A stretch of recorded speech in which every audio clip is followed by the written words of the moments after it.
మామ, ఒక చిన్న హ్యాపీ మూమెంట్ మీతో షేర్ చేసుకోవాలి అనుకుంటున్నా. ఏంటంటే రీసెంట్గా మా ఊర్లో గణేష్ నిమజ్జనం అని చెప్పేసి నేను రీసెంట్గా ఊరికి వెళ్ళాను మామ. గణేష్ నిమజ్జనం అయిపోయింది. యాక్చువల్గా నేను ఇంకా తర్వాత రోజు రిటర్న్ అవ్వాలి హైదరాబాద్కి. అందుకని చెప్పేసి నేను ట్రైన్ బుక్ చేసుకున్నాము.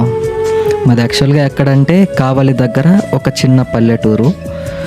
అందుకని చెప్పేసి నాకు ట్రైన్ లేట్ అవుతుందని చెప్పేసి ఇంకా ఫాస్ట్గా మా ఊరు నుంచి బస్సులో స్టార్ట్ అయ్యా. బస్సులో స్టార్ట్ అయిన తర్వాత ఒక అబ్బాయి నన్ను గమనిస్తూ ఉన్నాడంట. నేను చూడలేదు, నేను జస్ట్ ఫోన్ చూసుకుంటూ ఉన్నాను. నేను చూడలేదు ఆ అబ్బాయిని. ఆ అబ్బాయి నన్ను గమనిస్తూ ఉన్నాడంట. గమనిస్తూ ఉంటే ఇంకా కావాలి రీచ్ అయిన తర్వాత యాక్చువల్గా బస్సులో నుంచి దిగాం. బస్సులో నుంచి దిగిన తర్వాత ఆ అబ్బాయి నన్ను పలకరించాడు.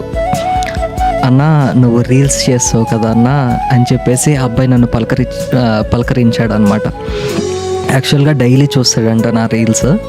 అందుకని చెప్పేసి ఆ అబ్బాయి నన్ను పలకరించాడు. ఆ అబ్బాయి పలకరివ్వగానే జనాలు నన్ను గుర్తుపడుతున్నారా అని చెప్పేసి చాలా హ్యాపీ చాలా అంటే చాలా హ్యాపీ.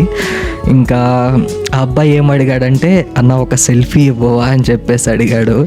నిజంగా సెల్ఫీ అడగగానే నాలో చాలా హ్యాపీ, తెలియని ఆనందం. అలా సెల్ఫీ దిగామ్మా. ఇంకా సెల్ఫీ దిగిన తర్వాత నాకు అనిపించింది, నిజంగా మనం పడుతున్న కష్టంలో ఫలితం వస్తుంటే, రిజల్ట్ వస్తుంటే ఆ కిక్కే వేరు కదా. నిజంగా చాలా హ్యాపీ అనిపించింది మామ.